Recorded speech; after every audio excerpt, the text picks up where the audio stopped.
Today I want to teach you how to play the classic gospel hymn, I've Got a Mansion Just Over the Hilltop.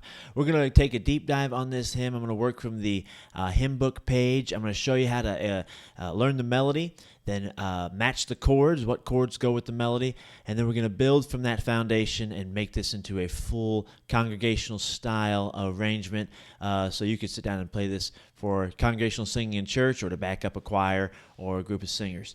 And so take a look at the screen here, the page from the hymn book here. This song is in the key of C, so all white notes unless otherwise indicated by like an accidental.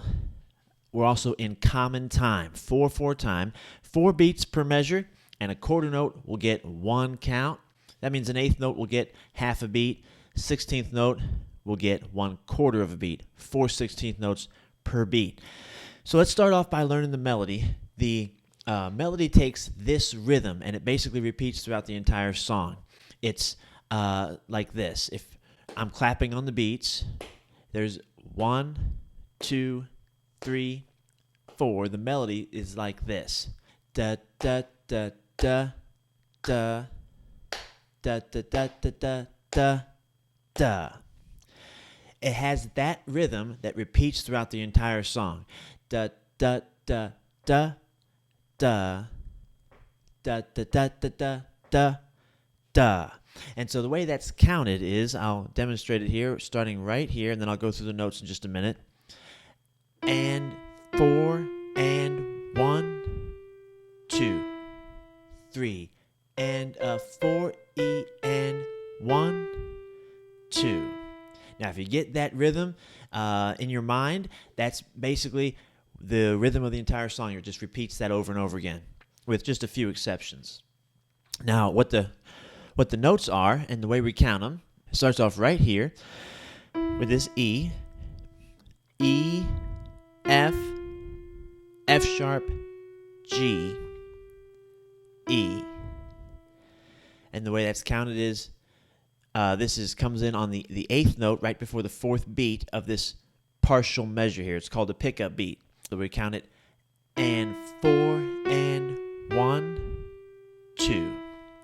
And then right here we go to this C right here. These are 16th notes, and they come in after the third beat. So we're holding this E. This E right here comes in on the 2, and we hold it through the 3. So we play it on 2, we say 3, and then we play these 16th notes on and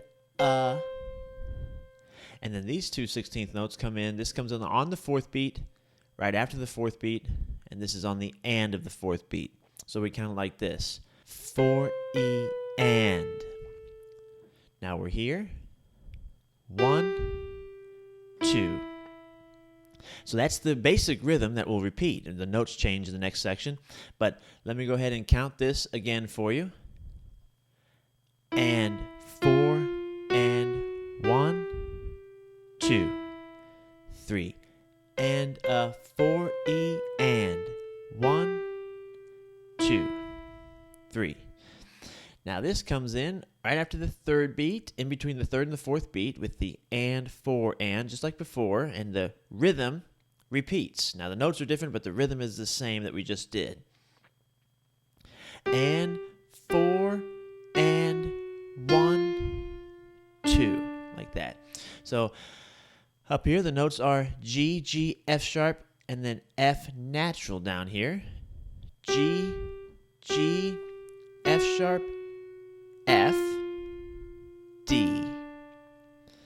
And then coming in right here, these are A's. A, G, G, F sharp, G. Now to count it, again, it's gonna be the same rhythm that we did at the beginning. And 4 and 1, coming in here on 1, 1, 2, 3, and 4 E and 1, 2, 3. Now this next phrase right here is exactly the same as the first phrase. Starting here, you'll notice it's the same as what we started here. So let me go through that with you. And 4 and 1, 2, 3, and a 4E and, so that's down here. Coming in on the 4 right here. 4E and 1, 2. Now the next phrase, same rhythm, so we're going to come in and 4 and 1, 2. And then this will come in on the and then this will be 4E and 1. So the notes are G, starting right here. I want a gold one, starting right there. G, A sharp, B, A, G, B, C, D, C. And that there is the melody of the verse. So let me count this section right here. Starting from I want a gold one, this G right here. And 4 and 1, 2, 3 and 4E and 1, 2, 3. Now the rhythm again is the same, but the notes now change. We come up to this C to start the chorus, and we're going to play starting right here. C, C, C, C. Then down to the A. And then back up to this C for just. We're right here on just over. So this is a C. C, D, C, A, G, E. Now the way we count this section, starting from here, playing to here, it's the same as before. Notice the rhythm. And 4 and 1, 2, 3 and 4E and 1, 2, 3.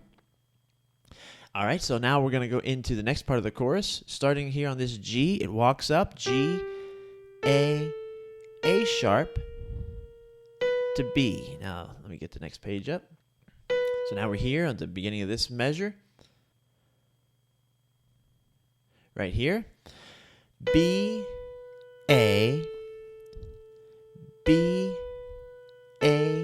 G, F sharp, G. Okay, so the way that is counted, so the notes that come into this measure is on the previous page, but it's G, A sharp, B. So I'll count that. And 4 and, now we're here on this note on the 1, 1, 2, 3, and 4E and 1, 2, 3. Okay, now this section right here, this section of the chorus is the same as the beginning of the chorus. These are the same notes and the same rhythm. I'll count it for you. And 4 and 1, 2, 3, and a 4E and 1. So we're down here. This is 1. 1, 2, 3. Now the next section is similar to what we did at the end of the verse. Notice how it sounds. G, A sharp, B, A, G, B, D, C. And the way we'd count that is like this. And 4 and 1, 2, 3, and 4 and 1, 2, 3. So up to speed, and I'll play through the entire thing for you, just the melody note. And 4 and 1, 2, 3, and 4E and 1, 2, 3, and 4 and 1, 2, 3, and a 4E and 1, 2, 3, and 4 and 1, 2, 3, and a 4E and 1, 2, 3, and 4 and 1, 2, 3, and 4E and 1, 2, 3, and 4 and 1, starting here, and 4 and 1, 2, 3 and 4 E and 1, 2, 3 and 4 and next page. 1, 2, 3 and 4 E and 1, 2, 3 and 4 and 1, 2, 3 and 4 E and 1, 2, 3 and 4 and 1, 2, 3 and 4 and 1, 2, 3. So that's the melody. Now the next thing we want to do is match the melody with the right chords. So we're in the key of C, and the main chords in the key of C are going to be the C chord, the F chord, and the G chord. That's the 1 chord, 4 chord, and 5 chord if we're thinking in terms of numbers. So the 1 chord is built off of the first note of the scale. In the C scale, it's all white notes from C to C. Those notes make up the C scale. And so C is 1, D is 2, E is 3, F is 4, G is 5, A is 6, B is 7, back to 1. So the 1 chord is built off the first note of the scale. The 4 chord is the F chord. It's built off the 4th note of the scale. So, and the 5 chord is the G chord. It's built off the 5th note of the scale. So C is C, E, G. That's the C chord. F is F, A, C. That's the F chord. And then G is G, B, D. That's the G chord. And these are the only chords that are used in this song, the 1, 4, and 5. And many hymns use just the 1, 4, and 5 chords. And so starting off, let's go ahead and match the chord with the melody. Now, I usually don't play a chord on the pickup beats. I kind of just use that to lead into the song and bring my chord in on the first full measure. And the first full measure is the C chord. Now, one of the best ways to check the chord is to look at the bass note. And very often, the bass note is the root of the chord for that measure. And so we see that the bass note is hanging out on the C note for much of this measure. And then on the 4th beat, it goes up to this F note. So that would tell us on the 4th beat, the chord switches to a quick F chord just on this 4th beat, and then back to the C chord. And notice the bass note bears that out. C, F, C, right here. So C, F, C. And then the next measure down here, where we sing silver and a little gold, this whole measure, notice the bass note is on this G the whole time. This whole measure is a G chord. And if you look at the progression, then we have a very common hymn progression. 1, 4, 1, 5. C, F, C, G. This is in so many hymns where it just goes from the 1 to the 4 to the 1 and then to the 5 and then repeats that. And it basically does that through this entire song. So we have the 1 chord again, and then we've got that 1 chord on this measure and this measure. Then we have that quick 4 chord on the 4th beat of this measure here, and then back to the 1 chord. And then the 5 chord, and then back to the 1 chord. That's the end of the verse right there. Now, at the end of the verse, we have this amen cadence. It's the 1-4-1. It's a lot. It's in a lot of hymns, and it's called the amen cadence because a lot of times it'll be the harmony of the amen at the end of a lot of hymns, just from that 4 chord to the 1 chord. But it's also a great fill. It's a great turnaround. And it's a great ending. So here at the end of the verse, we go.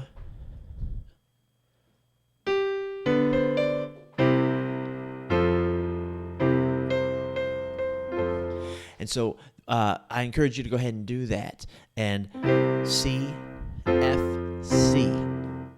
Now, when we get into the chorus starts on a 4 chord, which is also a very common thing in the hymn book. You'll find a lot of hymn choruses will start on the 4 chord. So we got the 4 at the beginning of the chorus, and then the next measure goes to a C, and then on the next page, it goes to a G, and then back to a C. So you'll see that, you'll notice that also is just a C chord, a 1, 4, 1, 5, just like just like before, that common hymn progression.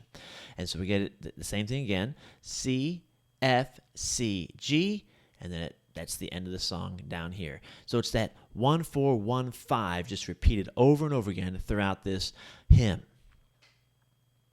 So let's go ahead and play the melody and match it up with our chords in our left hand. So to just break this down to the basics, play the C chord as a triad in the left hand like this, C, E, G. And to keep your chords close and connected, play your F chord, keep the C here, play an F here and an A here. And you'll notice these are the notes of the F chord. They're just in a different inversion. We got F, A, C down here. This is root position. But if we rearrange the notes and make the C the bottommost note, and put the F and A up here, we have F in second inversion. Now we're going to do the same thing with the G chord. So play your C chord here, your F chord here, and then G chord, play it in second inversion as well. D, G, B. So this is the G chord, G, B, D. We just rearrange the notes. Instead of G, B, D, we go D, G, B. Now that keeps the chords close, makes it easier to play, but also sounds better because they're smooth and connected, and we got some voice movement as well.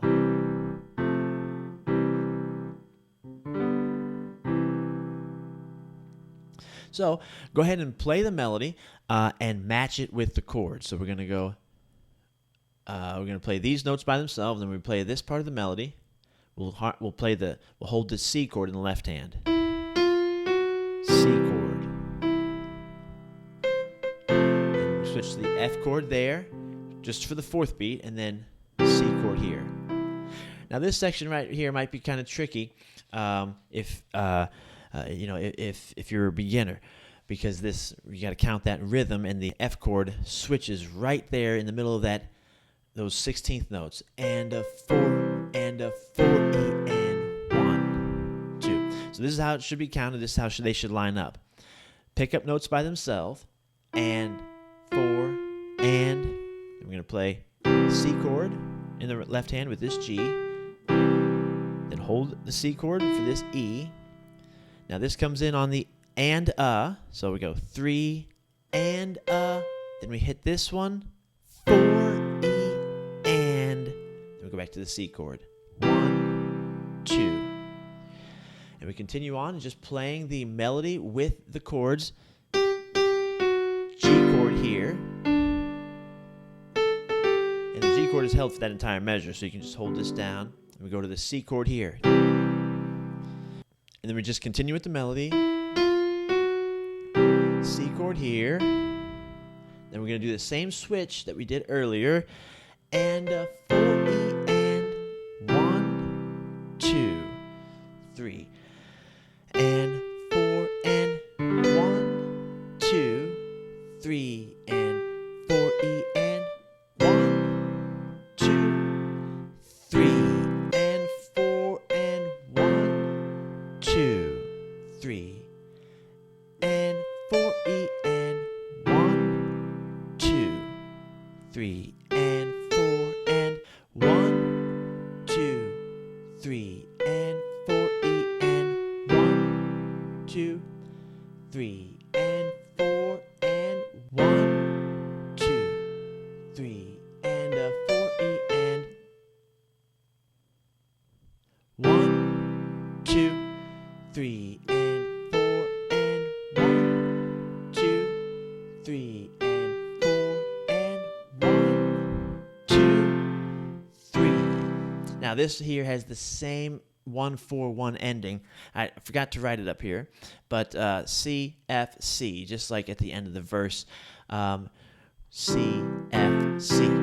Okay, so now once you're comfortable with that, and practice that as much as it takes, so you're very familiar with that. But if that comes easy to you and you're ready for the next level, then what we want to do next is start to fill this out and build out an arrangement, because this, although it's starting to sound good, it's still pretty basic. And so how do we take this to the next level?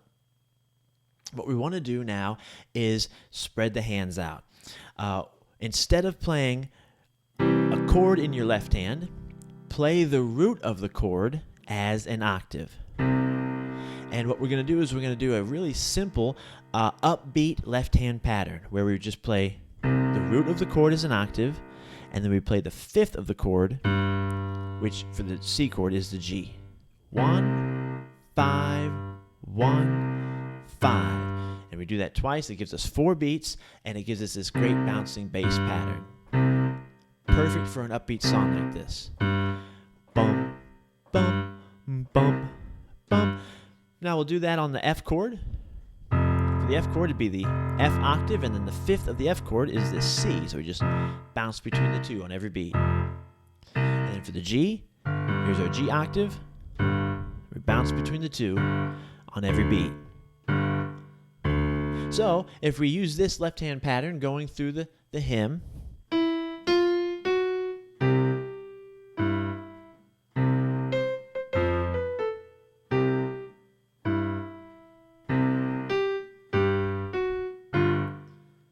so go to the G chord here.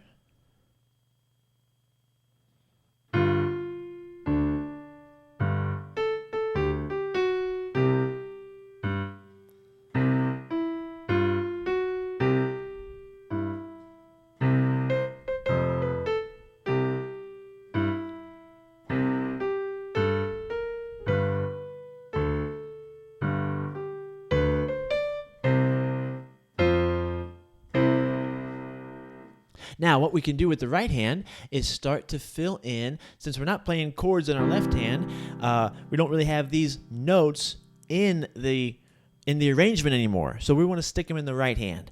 Whenever you can, harmonize the melody note with chord tones, whatever the chord is for that measure. So for this measure, it's a C chord, and then, of course, the last beat is an F chord. So I want to use C chord tones along with the melody note. So the melody note is a G, and the other C chord tones is C and E. So I'd play a C triad with this melody note, like that. And then for the next melody note, it's this E, and I'm thinking of the C chord, and the other notes in the C chord is G and C. So I'd play it like this. So I'm just bouncing from the C root position to C second inversion. And this is why it's a good idea to practice your chord inversions. Because harmonizing the melody of hymns basically comes down to hopping from chord inversion to chord inversion a lot of times. Then we come up to here. The melody note is this C. So we can just play this C chord. E, G, C. And then it switches to F. So we play an F chord like this. Now when we put this together with the left-hand pattern that we're doing,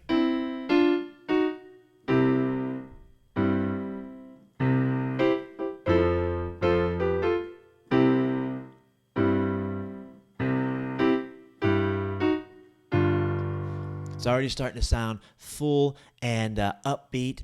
That bouncing bass really gives it a great effect. Now, there's a few tricky parts here, and if you're going to try to harmonize the melody, you might get hung up, especially right here where the melody is moving pretty fast. So my advice is just play single notes there. No, it's not really going to make much of a difference if you just go ahead and simplify it there. Go back to your chords in the right hand when the melody moves a little slower. But I'll also give you this hint. What you can do is where it fits naturally, go ahead and use your chord tones to harmonize. So it's pretty comfortable to go C to C like that, and we jump up here. That's an easy switch right there. So I would go C chord, F chord, and then come down in single notes. And then back to C chord, C chord. And if you're able to do that, that sound good there. But again, whatever level you're at, if that's just too much, just go back to single notes. And this song actually is not played at a fast tempo. It is fast because it's got 16th notes in it, but if I'm counting it the way I usually hear it, I'm satisfied. Da, da, da, da, da, da. This is not a real fast tempo. Da, da, da. That's like maybe 80 beats per minute. So it's not a real fast song. And that make it easy to get to some of these jumps and these chords. Now, the next step that you can do is, so we've got our right hand harmonizing the melody. We've got our left hand with a nice left hand pattern, that bouncing bass. So what we can do now, another thing that'll really make this more of a full sound, is spread our hands out further. So we've already got our left hand down low, but you can bring your right hand up an octave. And this is something that really makes it sound more full.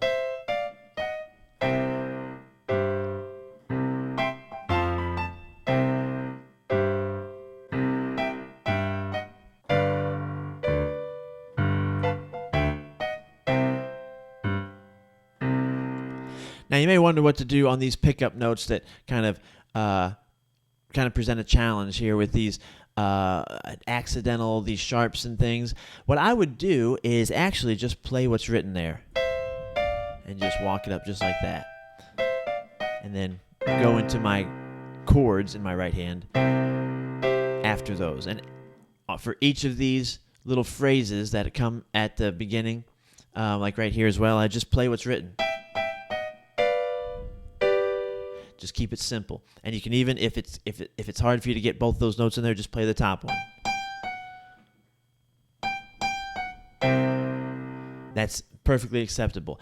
The more you're able to fill in, the better. That's true, but when there are challenging parts of the song and you simplify them, it's really not going to make much of a noticeable difference at all. It'll still sound full and flowing when you're filling in as much as you can, especially on those main beats. But when the melody's moving or it's doing something a little more complex or complicated, just go ahead and simplify it, play a single note in the right hand, and that's perfectly acceptable. Now, another thing here I would point out, when we get to here, this melody note right here, it's an F, and it does not fit in the G chord, and neither does this A. So we've got this F here and this A. How does that fit in with the G chord?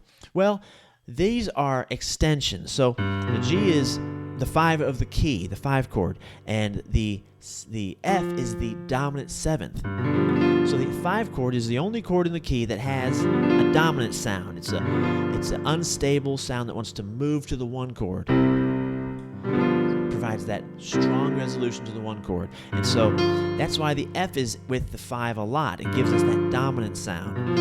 And then the same thing here with this A. It's an extension, and it's the 9 of the chord, so it gives us this dominant 9 sound. And it just makes the dominant chord a little more colorful, and especially used a lot in Southern gospel sounding songs and these upbeat, peppy songs.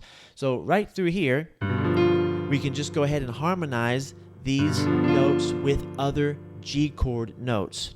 So the F, I'll use D and B. Those would be good to harmonize with the F because they're all from the G chord. And then with the A, I can use the A. I can use the 7 of the G chord. I can use all these notes. Any of these notes would work.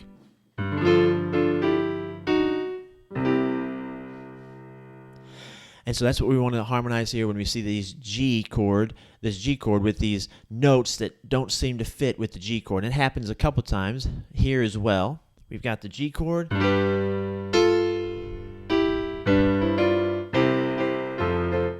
we've got the G7 there as well. And then on the second page, you'll see that again. Used in the same way, right here and right here and also right here. So just harmonize those notes with other notes from the G chord. And again, if it's challenging to think like that, you can just play what's written. You can just play a single note there. That to make it easier on you. Now, one other thing that you want to get into this song, because it's a very iconic part of the song, is the walk up that brings us into the chorus section. This right here, I'm going to show you how this works. This is a walk up from the 1 to the 4. So the melody stays on this C, da, da, da, da, da, but the harmony goes from a C chord to an F chord, and the bass moves by stepping up into that F.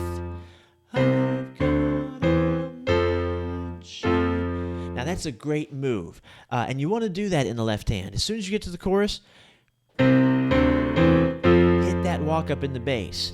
But that's not all there is to it. It's actually harmonized with the right hand, the alto note. So the alto and the bass move together a third apart. It sounds beautiful like that. And especially with the melody note ringing out on top of it.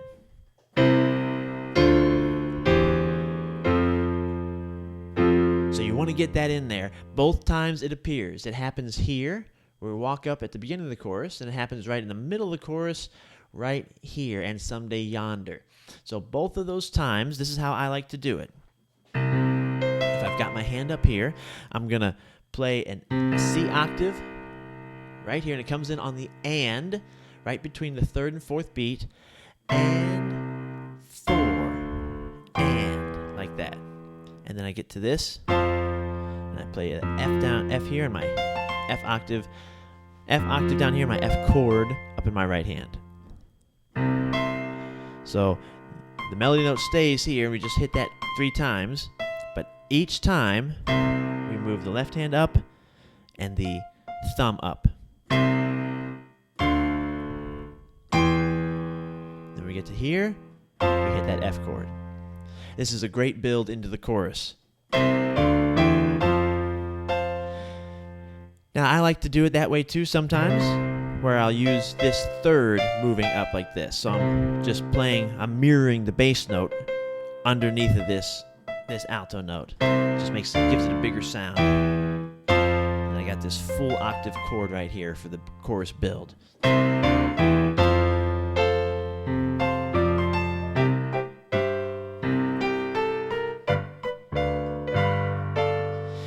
Now, the last thing I'll show you is how to fill out the right hand a little bit more. And there's so many different ways to fill in, but one very simple way and one very effective way for a song like this upbeat, peppy sound, is to just repeat the right hand notes in between the beats or in between the melody notes. So, if I'm playing a C chord on this beat right here, I can just play it again as an 8th note.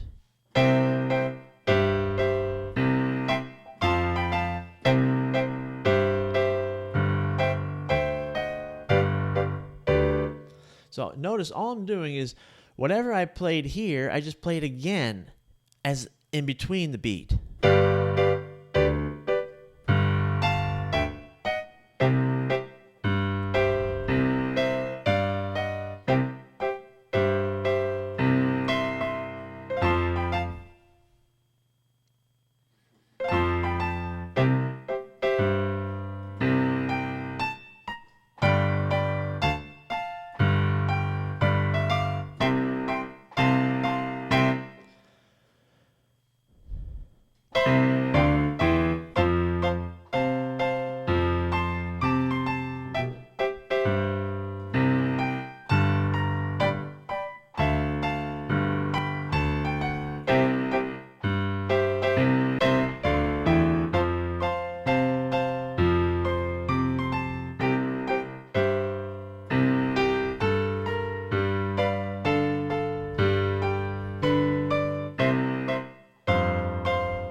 So if you can play it like that, that left-hand pattern, it's a real simple left-hand pattern once you get the hang of it. Fill in the right hand by harmonizing the melody with full chords, and then just play those chords rhythmically in between the beats. Then you'll have a great sounding arrangement, a full and flowing arrangement in a congregational style to play this song. And it's so much fun to play, especially when the congregation is singing out and they're with you and you're leading and setting the foundation. It's a really great feeling to be able to do that. If you want more left hand patterns that you can go ahead and just plug into this hymn with these chords, check out my free left hand patterns PDF. It's a great resource with 18 different left hand patterns that you can use on any hymn. The link for that is down in the description. It's free. It's a free download for you. Also, if you're a church pianist, I invite you to check out my book, The Church Pianist Pattern Library. It's got it's 127 pages of just different patterns for your right and left hand, bass walks, chord progressions, things like that, transposed into all 12 keys, so you can have that.